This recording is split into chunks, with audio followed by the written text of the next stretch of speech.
Hello and welcome. This is a part of a video lecture in the course Programming for Problem Solving offered to first BTech students of GRIT. I'm Sandhya, and in this part of the video, we are going to look at what is the signature of a user-defined function, what are all the basic terminologies associated with functions, what are parameters and return values to a function, and what are the categories of functions. Okay, so we are basically talking about the signature of a user-defined function, and the signature is nothing but function definition. In total, what does a user-defined function has? The signature includes function's name, function's type and number of arguments, order, along with its formal parameters. So return type of the function, function name, parameters. Inside that, you will have declaration statements and an optional return value. So what is a function name?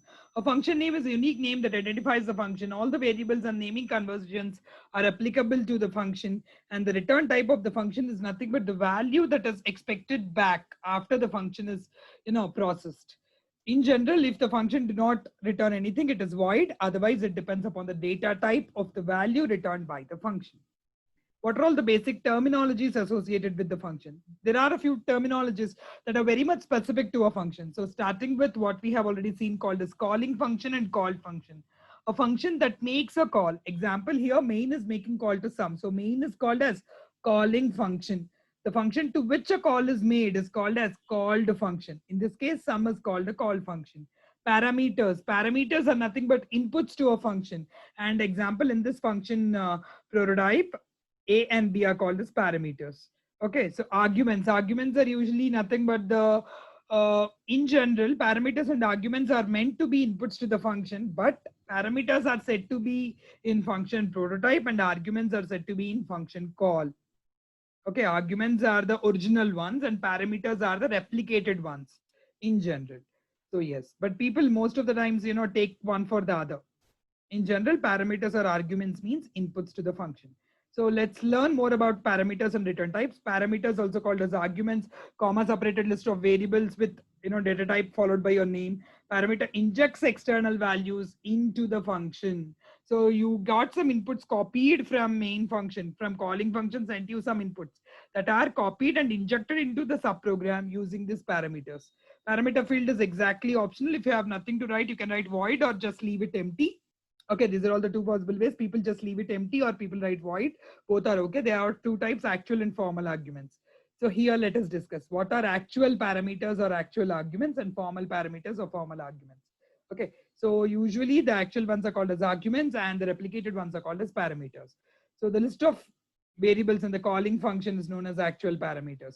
The list of variables that are passed from the calling function to the called function is called as formal parameters. Actual parameters are the variables that are declared in the function call. If some inputs are present and sent to you through a function call, they are called as actual. Ones that are present in the function definition are called as formal parameters. Actual parameters are passed without using type, whereas formal parameters have a preceding data type before them because they got to store a copy. So here these are in inside a function call, these are called as actual arguments. Here in the function, header, they are called as, or definition, they are called as formal arguments. The only thing that matches is formal and actual arguments must match exactly in type and order and number. Type, order, and number must match. Formal and actual argument parameters need not match their names. Suppose I send X and Y. Here I take them as A and B, not an issue. But the order and the data type must match. Okay, so this is about return values. Returning value is a process of performing a particular operation and giving back something to the calling function. A call function or a subprogram's job is to get some executions done. After the execution is done, if the subprogram is destined to give some values back to the calling program, that's called as return value, the value returned by the subprogram. In general, many a time subprograms need not return values, they just return the control back either with an optional return statement or the close of the subprogram. But if they have to return a value, it can be of any type. Example, you can return a constant, you can return a variable, or you can return an expression. Example, return of a plus b. Or you can have multiple return statements inside a single subprogram. Example, if of condition 1, return value 1, else return value 2. But though you have multiple return statements, only one gets executed. So here comes question number 1. Can we return multiple values using a return statement? Can I write return 1 after that write return 2, return 3? No, it's not possible. You can't return multiple values using a return statement. Return is meant to just return one value. If we got to return multiple values, that is achieved using pointers. Okay, so before we go to the next topic, I recommend you to take a pen and a paper and try to write a C program that's used to determine if a number is prime or not using a function. That function should return 1 if the number is prime, otherwise return 0. Write a C program to swap two numbers using functions, and write a C program to display prime numbers between x and y using functions. Now that we have seen a basic function, I recommend you to do this. Okay, so yes. Now it's time to see categories of functions. What are all the possible categories of functions? When we just learned the various possible parameters and return types of a function, all that can be explained into practice by using this practical 5 categories of functions. There are essentially 5 ways, in which you can write functions. One is functions with no arguments and no return type. That means they don't take any inputs, they return any value back. Functions with arguments and no return type, they take inputs, but they do not return anything back. Functions with no arguments but with return type. That means they do not take inputs but they return an answer. On the other hand, functions with arguments and with return type. Fourth case is ideal, used in most probably cases of programming. They take inputs and they also return a value. Functions with multiple return values, not ideally possible but made possible using pointers. That we'll see in the next chapter. Now, functions with no arguments and no return type. They do not take inputs, they do not return anything. So in this example, I'm just making a call to the function. The job of the calling program or the main function is just to make a call to the program.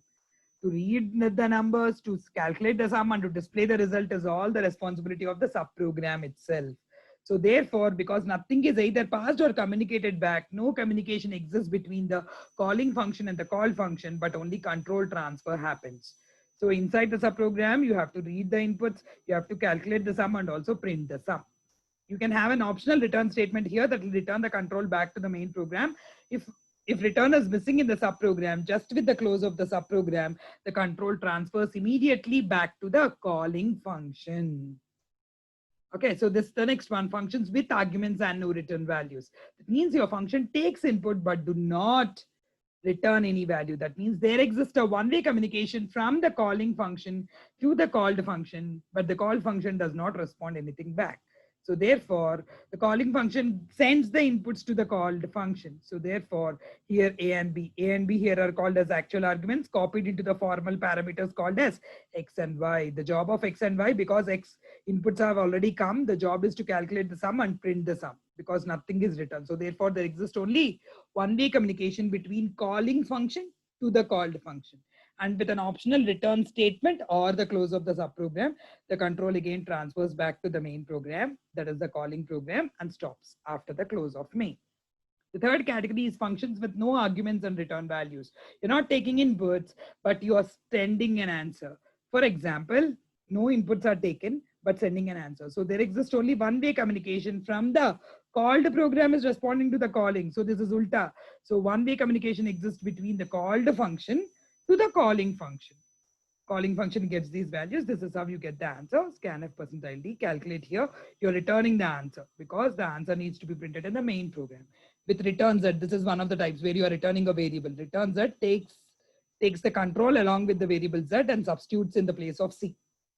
So when I print C, I get the value Z printed. Yes, the last one is functions with arguments and with return values. Ideally, case 4, so many times we use this kind of programming. You take inputs, you calculate the input, and you return the answer.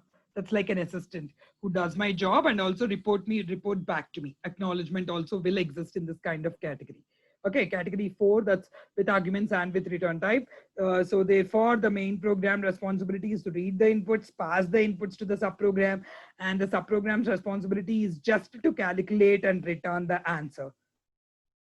So therefore, main is sending inputs and the subprogram is also talking to the main program. So there exists two-way communication between the call function and the calling function. Also, control transfer definitely happens from the calling function to the call function upon the function call.